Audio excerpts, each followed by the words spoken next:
Bueno, y seguimos en las 5 de las 7. Vamos a hablar del tema de los medicamentos que ha saltado a la luz esta semana. Los medicamentos para tratar la COVID-19, el ivermectina y otros medicamentos que han sido adquiridos por Salud y por los hospitales del Ministerio de Salud. ¿Qué ha pasado con esto?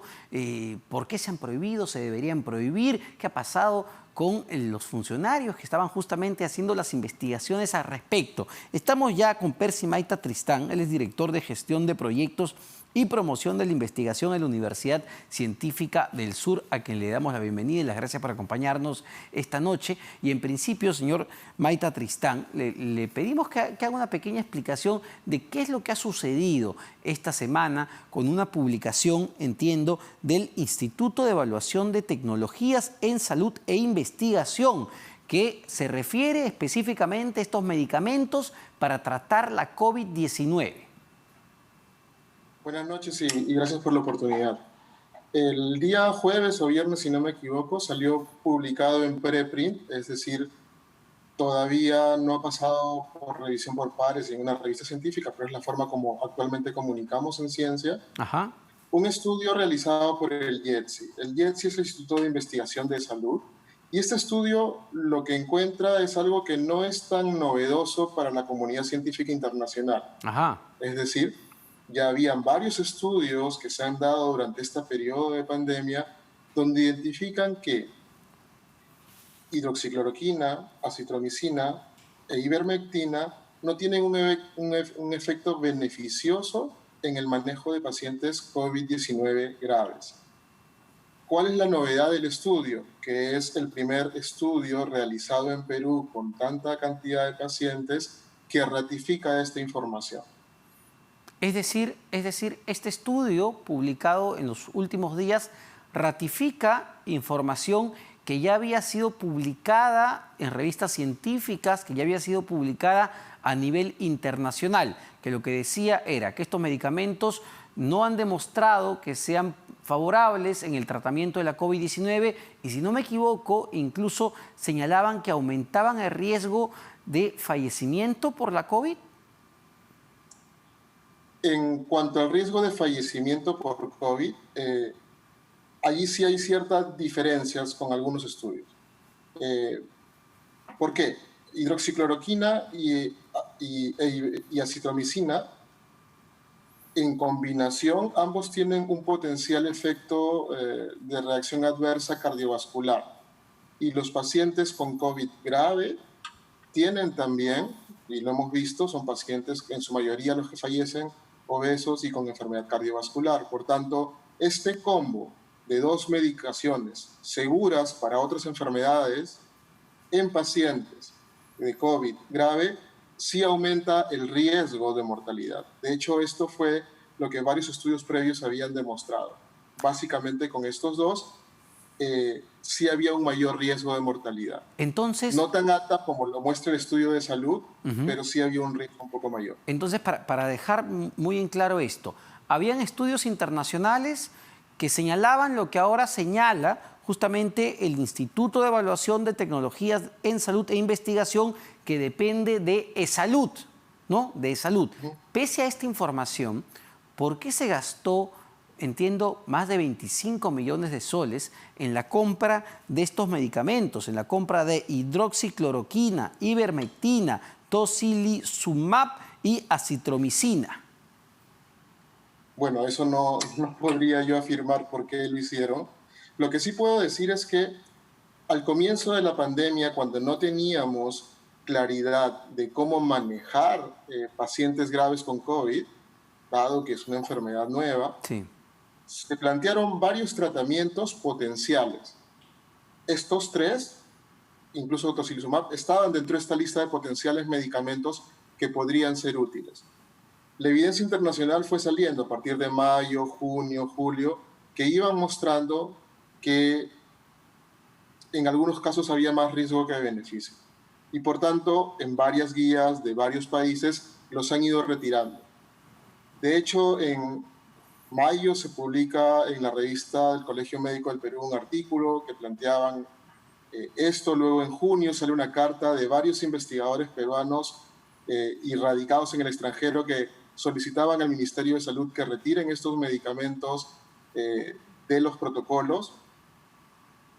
Y incluso recientemente, en septiembre, también salió una editorial de la misma revista del Colegio Médico planteando esto, de que dar medicamentos sin evidencia a la fecha que sean beneficiosos podría tener algunos efectos. No solamente el hecho de que no tengamos o que nos esperancemos en terapias que no hay una evidencia conocida, sino que también el destinar recursos del Estado para intervenciones sin eficacia, le quitas el recurso a otras intervenciones que sí podrían ser más efectivas, como la detección precoz, como el oxígeno, como el uso de pulsoxímetros.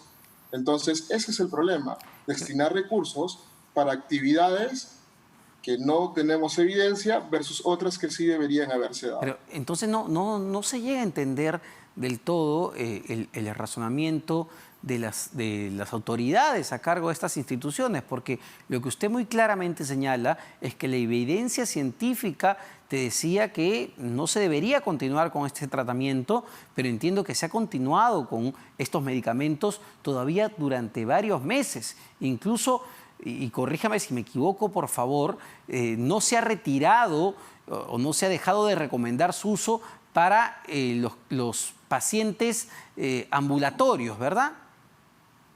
Sí, de acuerdo, todavía se mantiene para el manejo del paciente ambulatorio. Varios de los que estamos revisando continuamente información, investigando, todavía tenemos dudas de eso. No recomendamos continuar con tratamientos donde no hay evidencia. ¿Y por qué no es bueno dar tratamientos sin evidencia? Primero, porque genera una falsa expectativa a la población. Si yo tomo este medicamento, en teoría me estoy protegiendo y por tanto me expongo. O, dado que estoy tomando el medicamento, pienso que ya no voy a contagiar a otras personas. Lo otro que pasa es que algunos de estos, por ejemplo, citromicina, es un antibiótico. Si consumo en forma inadecuada un antibiótico, lo que voy a generar es resistencia bacteriana. Y luego cuando vaya a necesitar un antibiótico, no me va a servir. Y lo otro es que siempre, cualquier medicamento, por más seguro que sea, puede tener complicaciones, eventos raros, pero si lo toma toda la población, vamos a ver mayor cantidad de eventos. Más aún si tomo combinaciones. Entonces, la recomendación es evitar una medicación excesiva. Y lo que sí hay que hacer es lo que todos dicen: distanciamiento social, mascarillas, lavado de manos, y si fuera positivo, aislamiento y control y monitoreo de síntomas con paracetamol, hidratación adecuada y monitoreo con pulsoxímetro para ver si esta persona requiere o no un potencial manejo hospitalario. ¿Y por qué? Lo que no logro entender es por qué las autoridades de salud insisten entonces en seguir recomendando estos medicamentos para el uso ambulatorio, debido a todas las razones que usted me señala. ¿Qué motivaciones puede haber detrás?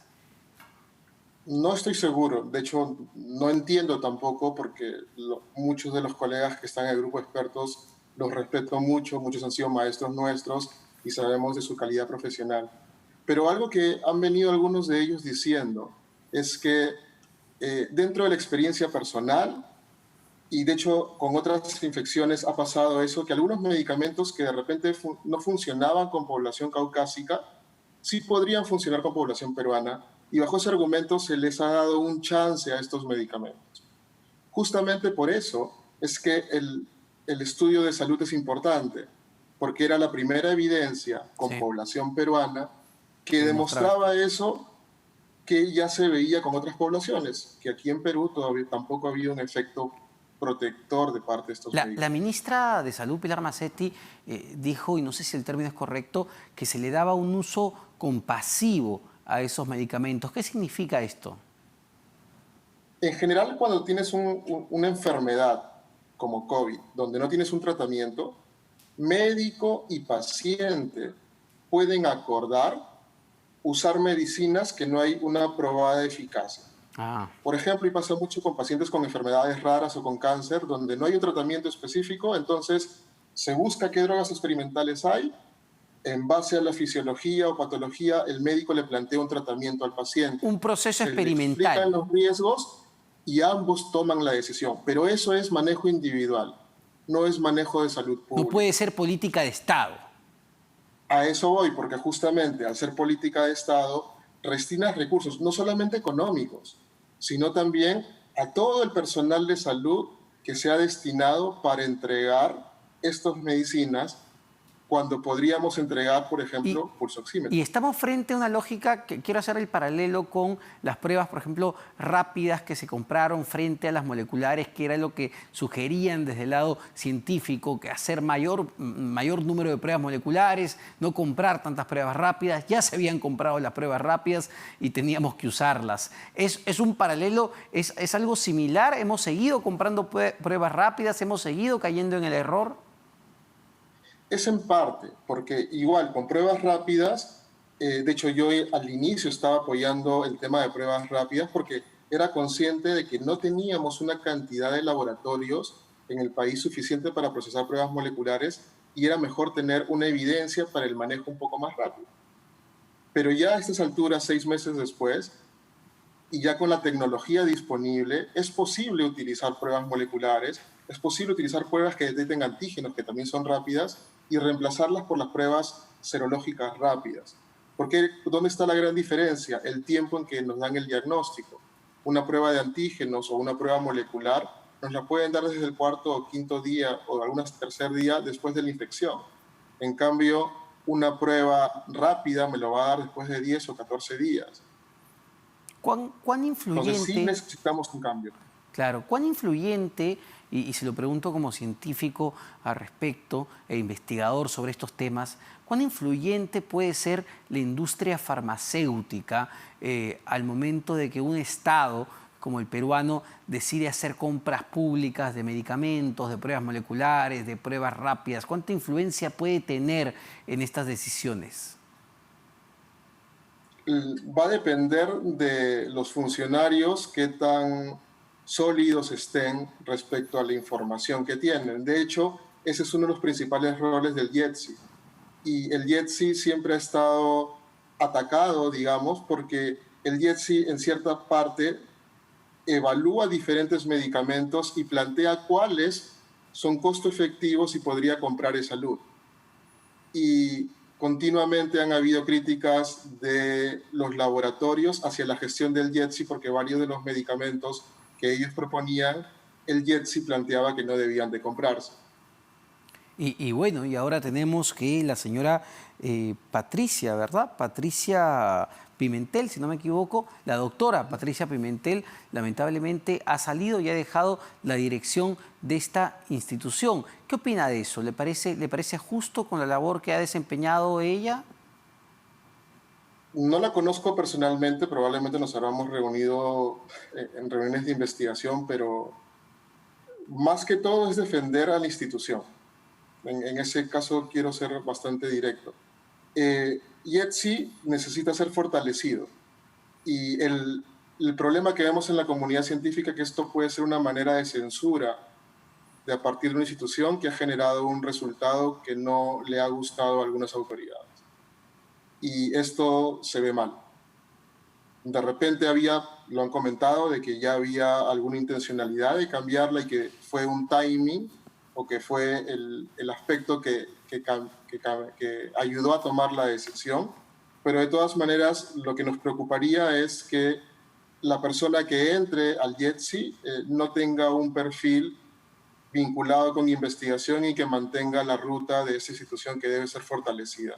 Necesitamos que el Estado tenga instituciones independientes que puedan hacer investigación y den esta verdad incómoda, porque los resultados de investigación no dependen de lo que le guste a uno u otro político, sino más bien de una pregunta válida, de una investigación rigurosa y dar el resultado que corresponde. Es la búsqueda de la verdad, finalmente. Muchas gracias, señor Percy Maita Tristán, director de Gestión de Proyectos y Promoción de Investigación de la Universidad Científica del Sur. Se nos ha ido el tiempo en las 5 de las 7, pero ustedes no se despeguen de la programación de RPP Televisión, que ya viene Tatiana Alemán con las claves del día. Muy buenas noches.